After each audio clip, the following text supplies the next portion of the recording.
நீதிமான்களாய் மாற்றுகிறது. ரோமர் 4:25 வாசிக்கிறோம், நம்முடைய பாவங்களுக்காக ஒப்புக் கொடுக்கப்பட்டோம், நாம் நீதிமான்கள் ஆக்கப்படுவதற்காக அவர் எழுப்பப்பட்டு இருக்கிறார். ஆமென்.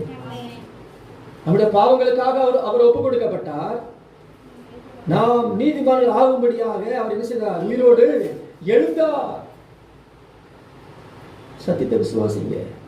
உயிரோடு எழுந்ததுனாலே நீங்கள் நான் எப்படி வாழ முடியும்? நீதிமானாய் வாழ முடியும். ஆமென். கிறிஸ்துவ ஜீவியம் என்பது பாவத்திற்கு மரிப்பது மட்டுமல்ல, அதை புரிந்து கொள்ளுங்க, நீதிமானாய் வாழ்வது. ரெண்டு காரியம் வருகிறது. நான் பாவத்துக்கு மறைச்சிட்டேங்க, இனி அந்த கடந்த கால செஞ்ச பாவம்லாம் நான் செய்யறது இல்லை, இது ஒரு அனுபவம். ஆனால் இப்போ நீதிமான வாழ்றீங்களா? நீதிமான வாழ்றீங்களா? அதுதான் அருமையானவர்களே, சோத்திரம். கிறிஸ்துவ ஜீவியம் என்பது நீதிமானாய் வாழ்வு. அதுக்காக தான் அவர் உயிரோடு எழுப்பப்பட்டு பிறக்கிறார். என்ன அர்த்தம்? நீங்கள் நான் நீதிமானாய் வாழ முடியும். வாழ முடியுமா? முடியாதா? வாழ முடியும். அதுக்காக தான் அவர் எழுப்பப்பட்டு இருக்கிறார்.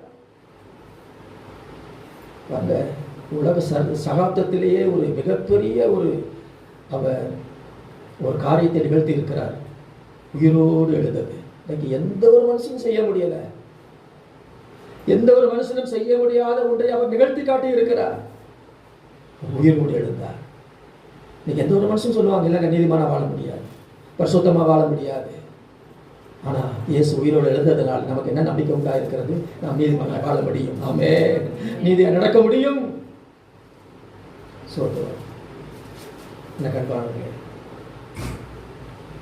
நாலாவது பார்க்கிறோம், நமக்கும் அவர் உயிர் தெழுந்ததினாலே நமக்கு ஜீவனுள்ள ஒரு நம்பிக்கையை தருகிறார். ஆமென்.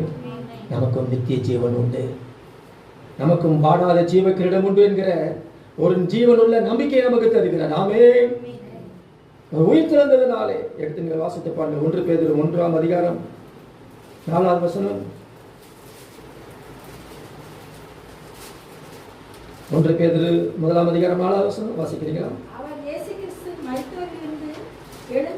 எழுந்ததினாலே அழியாததும் மாசற்றதும் வாடாததும் ஆகிய சுதந்திரத்துக்கு ஏதுவாக ஆமென் ஜீவனுள்ள நம்பிக்கை உண்டாகும்படி நம்மை மறுபடியும் ஜெனிப்பித்தார். அவர் மரித்தொழுந்து எழுந்ததினாலே அவருக்கு என்ன உண்டாயிருக்கிறது? ஜீவனுள்ள நம்பிக்கை உண்டாயிருக்கிறது. ஆமாவா இல்லையா? ஆமென். அல்லேலூயா. நித்திய ஜீவனை குறித்த ஒரு வாடாத ஒரு நம்பிக்கை நமக்கு உண்டாயிருக்கிறது. நம்மெல்லாம் பாருங்க, நித்திய ஜீவனை சுதந்திரிக்க போகிறவர்கள். ஆமென். சோத்திரம். நமக்கு வாடாத கிரீடத்தை தேர்ந்து வைத்திருக்கிறார்.